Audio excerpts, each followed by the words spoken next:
तर आजची सुरुवात डायरेक्ट निलंगा राईसपासून. मी, श्रीपाद आणि सर आम्ही आलो डायरेक्ट निलंगा राईस खायला लक्ष्मी चौकामध्ये. तर इथं पहिल्यांदा निलंगा राईस वगैरे घेतला. खतरनाक भाई, निलंगा राईस जिथं खाताल तिथं एक नंबरच असतो. त्याच्यानंतर चहा घ्यायला बसलो. ट्रॅफिक बघितलं लक्ष्मी चौकातलं, खतरनाक असते भाई. मग आता श्रीपादनी आवरलं वगैरे, चालला तो कॉल करायला. आता मी वापस आलो रूमवरती. जाताना एक नोटबुक घेतली. तुम्ही म्हणता नोट्स वगैरे काढायला, नाही नाही नाही असं काय नाही, दुसऱ्या कामासाठी घेतली ती. बॅग वगैरे उचलली, डायरेक्ट निघालो आता. नाही नाही मी नाही चाललो, सर चालले वापस, कारण सरांना आता नाशिकला वापस जायचं आहे.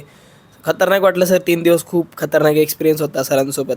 एवढं छान वाटलं का नाही. पण आता थोडं म्हणजे आता असं कसं आहे, थोडं आता होती ना अटॅचमेंट हो भाऊन, काय सांगा तुम्हाला. जेवण करायचं म्हणून जेवण घेतलं. आता लय दुपारी लय भूक लागली होती. त्याच्यानंतर रूमवर बसलो. आता लय बोर व्हायला लागलो, बाहेर आलो होतो.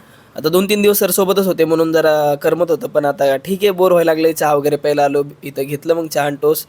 मस्त वापस पुन्हा पुढं थोडं फिरावं म्हटलं म्हणून अजून थोडंसं पुढं आलो. इथं पण गाड्या मोफत बसलो, धुरळा निसतं तोंडावर. वापस आलो. इथं बी लहान लेकरं खतरनाक खेळत होती. आता मग लय बोर व्हायला लागले, काय करावं. संध्याकाळी मग प्रवीण भेटला मला इथं, कारण यांनी इथंच ॲडमिशन घेतलं आहे. तर बरं आहे, जरा जुने लोक भेटले, बरं वाटतंय. आलाड कॉलेज नाही बरं का, तिकडे इंदिरा कॉलेजला आहे. तर मग काय, व्हिडिओ आवडला असल्यास लाईक शेअर सबस्क्राईब करा. बाकी भेटू नंतर एका नवीन व्हिडिओमध्ये.